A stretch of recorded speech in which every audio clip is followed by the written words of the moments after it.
এই 2 থেকে 3 মাস না আমি ঠিকমতো বাড়িতে থাকতে পারছি না, তাই কোনো ভিডিও তোমাদের সঙ্গে শেয়ার করতে পারছি না।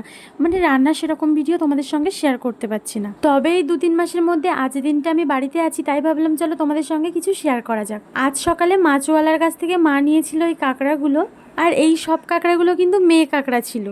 সবাই বলে মেয়ে কাঁকড়াগুলো নাকি খেতে ভালো হয়। তোমরা কাঁকড়া দেখলে বুঝতে পারো যে কোনটা মেয়ে কোনটা ছেলে। আমি কিন্তু জানতাম না, আজকেই আমি মা বাবা বলছিল তাই আমি সেটা শুনেই মানে বুঝতে পেরেছি যেটা মেয়ে কাঁকড়া কোনটা ছেলে কাঁকড়া সেটা বুঝতে পেরেছি। তবে এবছর আমার বাবা প্রচুর বড় কাঁকড়ার চাষ করেছে, তোমাদের সঙ্গে সেটাও একদিন শেয়ার করব। এখানে কাঁকড়া কাটার সময় মা চিন্তা করছিল যে কাঁকড়াটা কী দিয়ে রান্না করব। ভাই বলছিল কাঁকড়ার ঝাল করো, কিন্তু আমি বললাম যে না, কাঁকড়াটা কুমড়ো দিয়ে রান্না করো, অন্য একদিন তুমি ঝাল করে খাওয়াবে, কিন্তু আজকে গাছের কুমড়ো দিয়েই কাঁকড়াটা রান্না করো। আর এই দেখো আমার মা দুটো কুমড়ো গাছ বসিয়েছিল, তার থেকেই এই কুমড়োগুলো হয়েছে। দুটো গাছে 5 থেকে 6টা কুমড়ো হয়েছে। তবে আমি ছাদে কুমড়ো নিতে এসে দেখি কুমড়োগুলো এখনো ঠিকঠাকভাবে হয়নি। আর এই কুমড়ো তো এখন কাটা যাবে না, ওই জন্য আগের দিন বাবা বাজার থেকে কুমড়ো এনেছিল, সেই কুমড়োটাই আজকে রান্না হবে।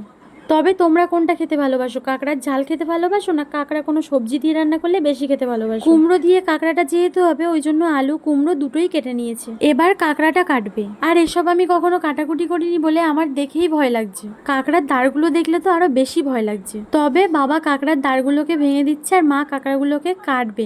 তোমরা দেখো কিভাবে কাটে কাঁকড়াগুলো। আর হ্যাঁ, তোমরা কে কে এইসব মাছ কাঁকড়া কোটায় পারদর্শী সেটাও কিন্তু কমেন্টে জানিও। আমি বাবা এসব ভালো পারি না। আর এই দেখো আমার মা কেমন করে কাঁকড়া কাটছে।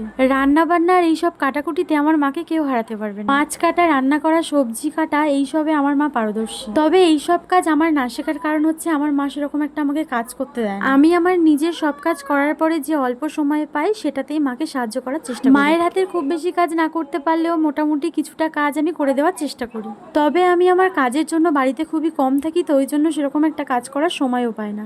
আর এই দেখো কাঁকড়াগুলো কিন্তু প্রায় কাটা হয়ে গেছে। দাঁড়গুলো প্রথমে সব কেটে নিয়েছে, মানে কাঁকড়ার যে ছোট ছোট দাঁড় ছিল সেগুলো প্রথমে সবগুলোকে কেটে পরিষ্কার করে নিয়েছে। আর হচ্ছে বুকের ধারে যেটা ছিল না কাঁকড়ার, ওটাও কেটে দিয়ে পরিষ্কার করে নিয়েছে। আর কাঁকড়ার দাঁড় ভাঙার পর কাটার আগে 2-3 বার কিন্তু খুব ভালো করে ধুয়ে নিয়েছিল, সেটা তোমাদের সঙ্গে শেয়ার করা হয়নি। তারপর কিন্তু কাঁকড়ার দাঁড়গুলো কেটেছিল।